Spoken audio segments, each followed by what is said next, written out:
I wanted to show some of the fabrics that I got to make the MCCALL'S bag for my daughter. And then we'll get into the conclusion of the other bag. But I was, as you can see, compelled to go ahead and open this fabric right here. I love this fabric. It was a collection that I bought on Amazon, and it's all bees. So here we have the buzz. Well, let me back up a little bit here. Okay, so there's buzz, and then we have the honeycomb, and we have bumblebees. We have honey. I love this. The sunflowers mixed in and the little daisies and the little bees are just too cute. And then we have white honeybees. And the blue in this sunflower is precious and looks just beautiful with the blues, or the blacks and the yellows and the whites. And then we have the stylized honeybees on a black background. And we have honeycomb bumblebees. And then the blue background with the darling little beehives. Just so cute. And then we have sort of this vintage look fabric, which I think I need to open up a little bit. Let's see, we go this way. And as you can see, it is slightly vintage in feel. All of these are 100% cotton. Have an absolutely gorgeous hand. They feel so good. I don't think any of these are from the same design or the same fabric house. I don't know. I haven't checked the selvages yet, but you all know that I will, because I'm kind of weird about keeping that selvage edge. And then on a whim, I purchased this. It is Maywood Studio Emma's Garden by Debbie Beeves, and it's a 42 pack charm pack that I am going to open because I am. I think I'll just, these are the, I can cut any paper, plastic, anything with these. They're very non-useful as a sewing scissor. Okay, so here we have, I'm just going to kind of flip through, and I think there are two, yeah, I think there's two of each. So we have pansies twice with, it looks like maybe yarrow or something. That is so pretty. Oh my goodness. Sort of an all over calico. Ooh, this is going to be hard to separate. Might have to use a pen. Okay. Now we have some of that yarrow on a purple dot background. ×2. Wow. That is really pretty with the black print. Pansy. Maybe violet. I think it's a pansy. Ooh, I don't know. These might be violets. Hard to tell. The leaves are kind of violet-y looking. Okay. Oh, I must only, no, I got,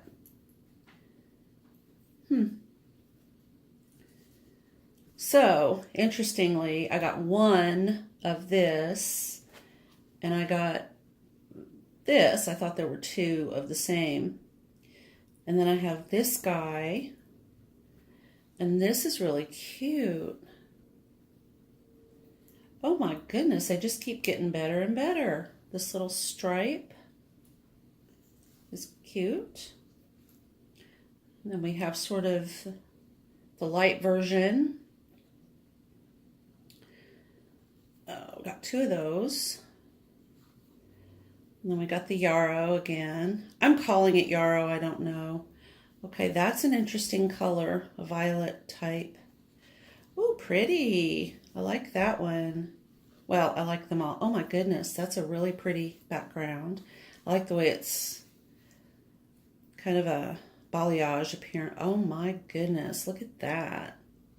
Sort of a cream with a real pale green, sagey green.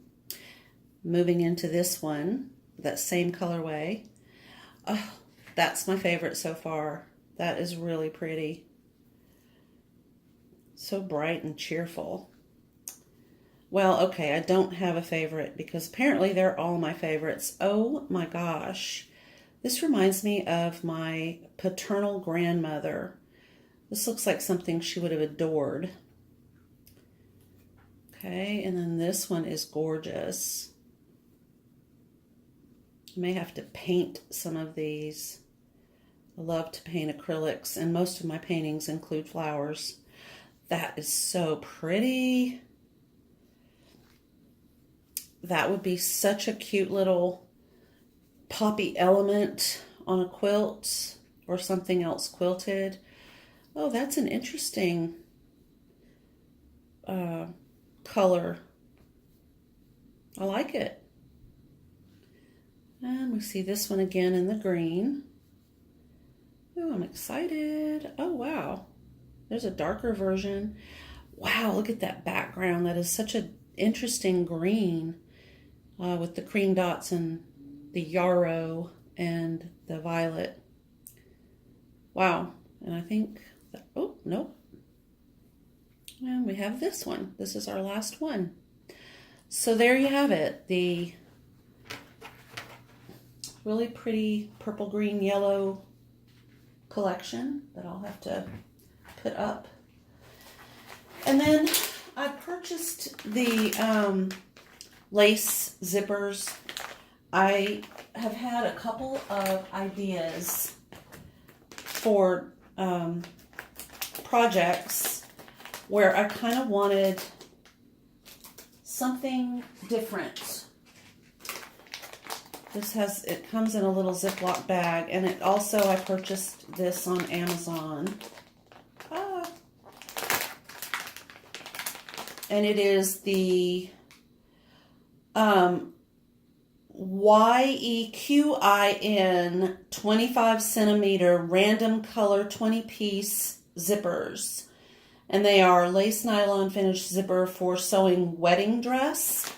But I can kind of see these in other applications. One of the things that attracted me to this collection was the pull. It's not just your average zipper pull. I might change them. I'm known for that. But I liked the colors and I liked the length, which I think translates to 12 inches. Yeah, something around 12 inches for 25 centimeters. And it had the pastel white, kind of there's a few jewel tone, a few dark. This is a black. It kind of looks like navy, but it's black. And then the green. And this looks like maybe a brown. Yep, this would be a brown. Hard to see, but there it is. And then the red, which is kind of obvious to me for a project. And I love the fact that you can stitch these on the top, and then you have this little lacy element showing on your project. And then a couple of zippers in cream. And I'm not going to put them back in this Ziploc bag because while it is a useful bag and I won't throw it away, they were getting a little scrunched up in there, so they're going to go in my sewing cabinet. And I will be right back, and we'll talk about how we're going to finish this bag. I need to cut the binding for the top, and we'll get right to that. We're going to use that tiny acorn fabric that we looked at a couple days ago. So hang on, I'll be right back. Okay, so I'm back with my little tiny print acorns for our MCCALL'S fashion bag that I'm making for my sister. And the reason that I chose to do a binding around the top rather than inserting the zipper piece right here, which I did cut out. Let me grab that so I can show it to you.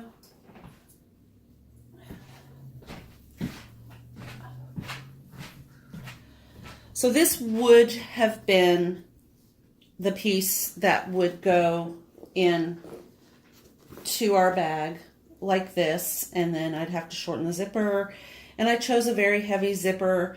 And the more I thought about it, the more I realized that with her physical limitations, a magnet closure would be a better option for my sister on this particular bag.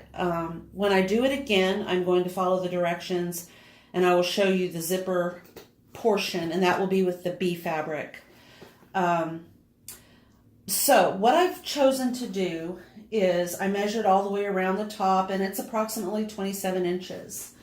So my fabric that I cut from selvage to selvage on this little piece of fabric here, if I remember, it is 42 inches from selvage to selvage. I went ahead and just cut a full piece because I know that I'm going to want to make a little pocket in the center on each side. Ooh, these are strong. To go into, insert them in. They do have a sticky tape on the back, but I'd kind of like to secure them so they're not floating around. And I'm just going to have to kind of wing it. I think I have a couple of ideas. And even if I go ahead and put the binding on the bag, I can also just cover a magnet and attach it by hand. So now what I'm going to do to make my top binding is I'm going to fold this 4-inch wide that I've cut piece of fabric. And I've not sprayed this with Scotch Guard. I'm going to add that when I finish the bag. All the rest of the pieces of fabric have been sprayed with Scotch Guard. This one, just for the sake of time, I'm just going to do that after the bag is completed, because I would like to spray the whole bag anyway, just to make sure that all the fabric in the seams and the thread and everything is Scotch guarded. I think I mentioned early on that my sister lives on a cattle farm, so things generally need to have a little protection from the dirt of everyday life. I'm just going to leave these selvages on for now because I don't think I'm going to need to use the ends of the fabric. I did cut this a little wider up here because I was kind of thinking about making it in the middle where the magnets would go, but then I decided, no, that's not going to work. Okay, so now I'm folding in the raw edges toward that fold line, and I will press. This has not been cut on the bias, obviously. I wanted it to not be stretchy and warpy. So I'm just going to go ahead and press this down.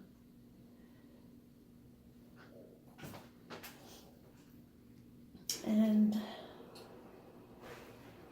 see where this little design element takes me. It's one of the fun things about sewing. You can kind of just be a rule breaker on patterns, should you choose. It's one of the ways that I've discovered fun ways of doing something that we've always done one way. And when we get into our heirloom lessons online, I will be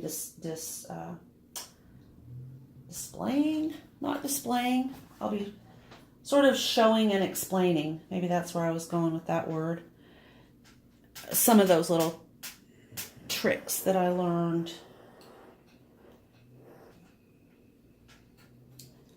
In my world, there's just nothing more delicious than the fabrics and the type of sewing that heirloom dictates.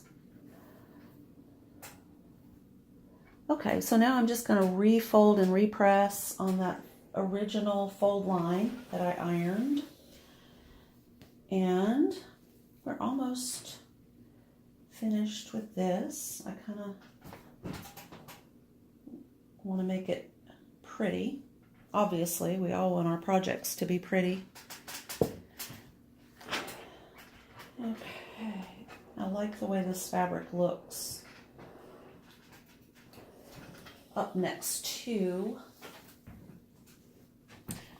our bag. It just seems to have kind of a fun little here I am element. And she will get all of the little squirrel and acorn references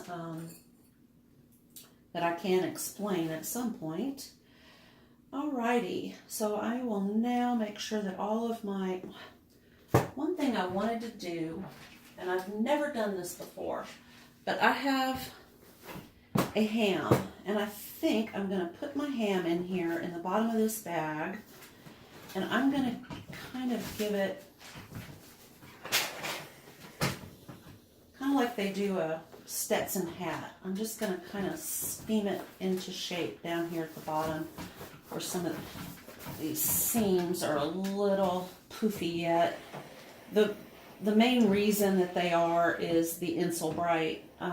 It is not called for in the pattern directions or description, but I used it, and I'll mention why again.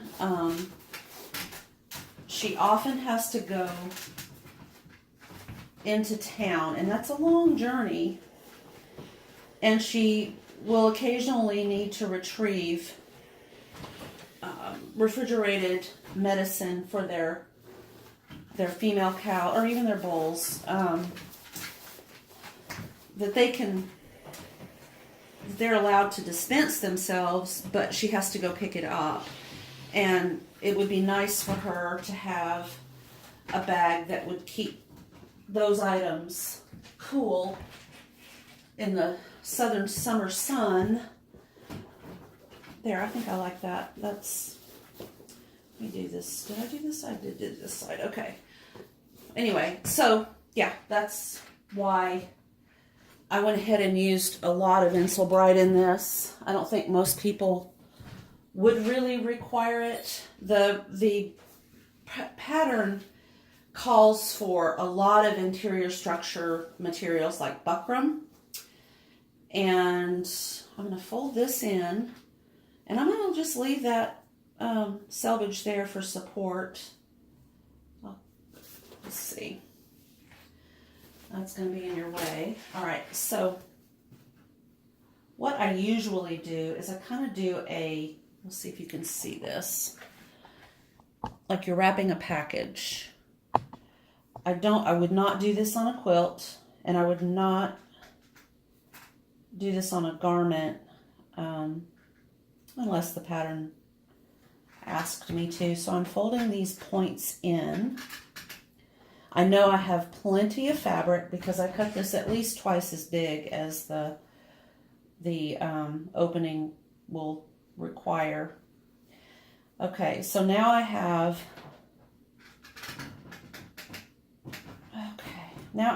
this point, and I can either choose to use this when I'm coming back around and I can put this over the top like this, or I can put this over the top like that for a more finished look, and it will be on an unobvious seat, kind of on the side.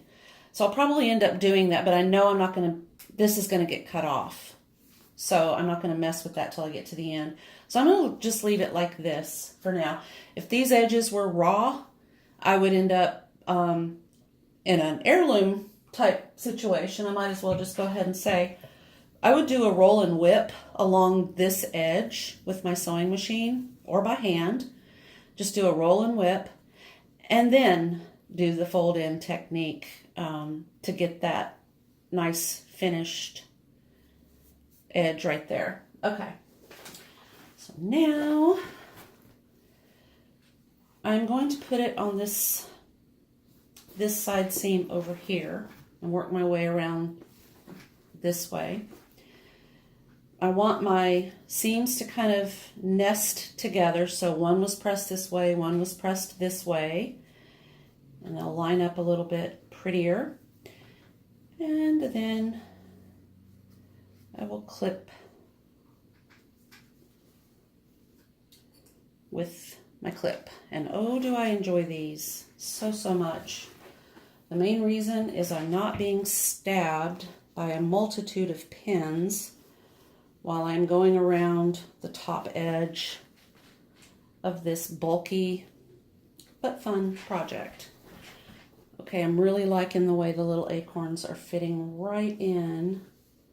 I kind of want to stretch and make sure I have this sitting pretty. Okay, I don't know what this, it's just a random thread. All right, nest these little seams, the lining and the main bag. They both have these weird side seams.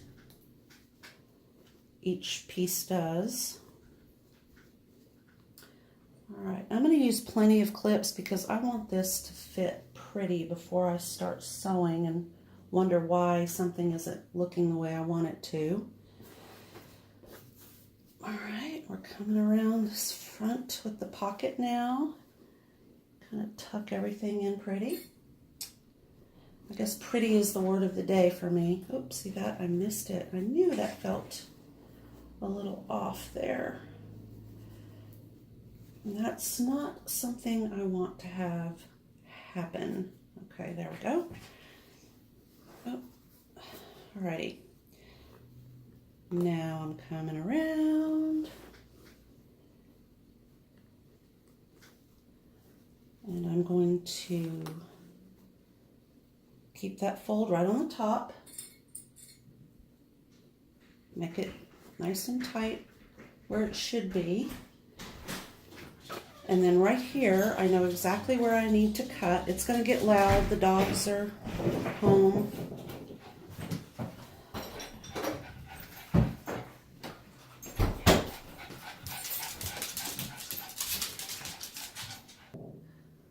All right, so I've come around the whole top and I'm back here at the beginning where I did that fold in technique. So I'm just going to cut straight across about an inch right here, and I'm going to do the exact same thing, but first I'm going to fold over, because this will be a raw edge, fold it over and then do the little point when I come back. So let's just see, we kind of have to guess, and that's the way crafts are. So I'm just going to lay it out right here. I don't know if you can see this. There you go. So this is my pointy edge right here.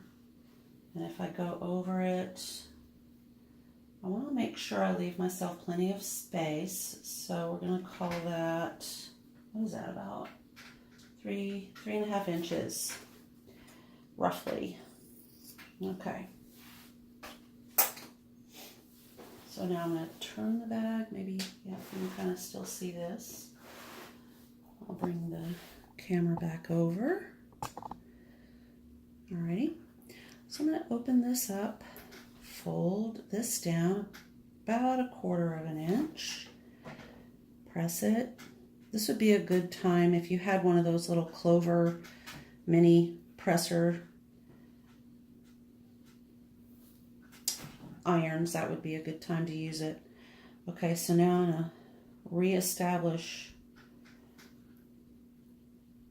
my little fold. Let's see, I can tell already that that's not down. This has to be absolutely perfect. So there we go. And we're going to fold this in so that they meet up. And this time they meet up. And press without burning my fingers. Okay. Now I can open it again. And then fold this to that center line. And fold this to that center line. Keeping these little folded edges inside, which, you know, sometimes they want to fight you. There we go. Pop that out.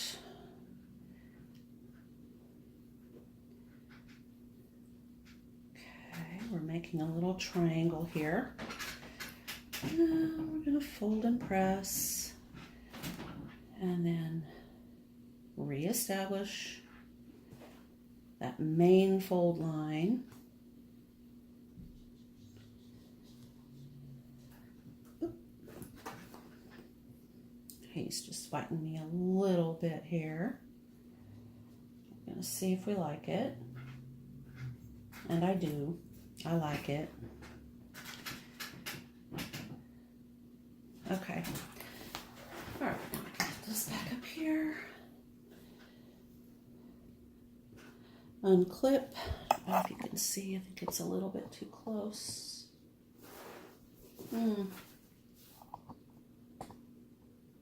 You're just floating around out there in outer space. Alrighty. I'll try that again. Here we go. Much better. Okay, so I unclipped. I had a clippy here. I unclipped it. Now I'm going to take this and go over the top and clip.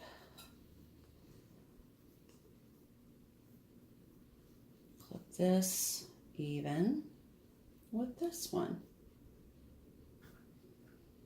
That looks nice. And that looks nice. So I'll put a clip right there, and then I'm going to check the inside where it did come unclipped. And that will happen to you sometimes. You just kind of have to finagle it. Okay, there. All right. So now we're ready to stitch this down. However, I realize I do not have enough room to put those magnets. So while I'm standing here at the ironing board, I'm going to use this little extra leftover piece. It's perfect for these magnets, one for each side. And I believe what I'm going to do is make this little pocket for this magnet. And then I'm just going to stitch this to the bag by hand. So I will fold this in. I want this to be a nice sturdy magnet. And this is another little tip. Cut these corners off. Just doesn't have to be a measured cut. Okay, so you've got those corners cut off. Now they're not going to have little tails poking out. Line up your fold lines and press down. Reestablish your fold line.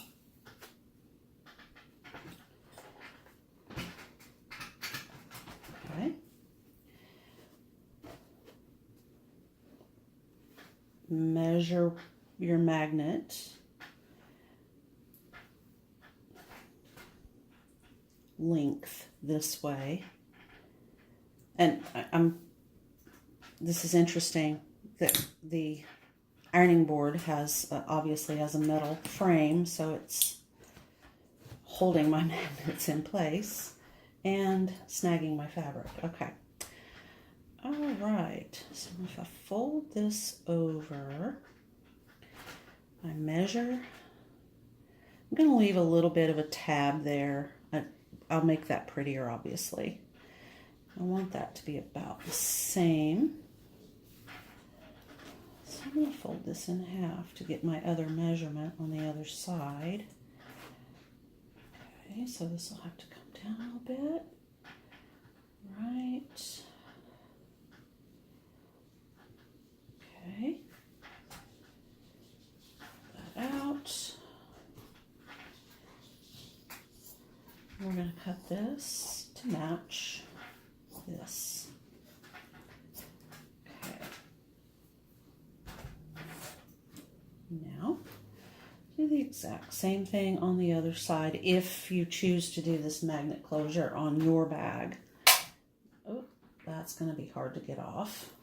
I can use my scissors, I think, without stabbing my iron. Oh, okay, now that's hot. There we go. Mayhem in the sewing room. Okay, so press both of these in. I'm going to re-establish these folds. I want to make sure that I don't have any weird edges poking out.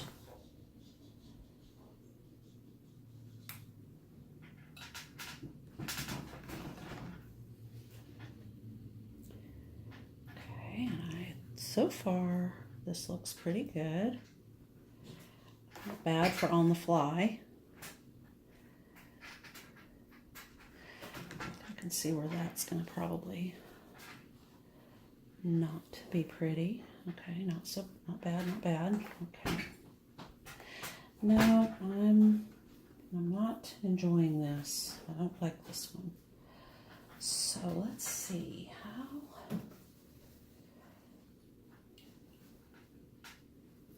I think if I maybe make a little pocket like this. Ah, this is a great idea. Let's see if that will fit. Yep, that will fit. Boy, that's still warm. Okay. So, really all I have to do is just get 2 out of 1. Oh, I'm going to use my friction pen. Hang on just a second while I go grab it. Let that sit there like that.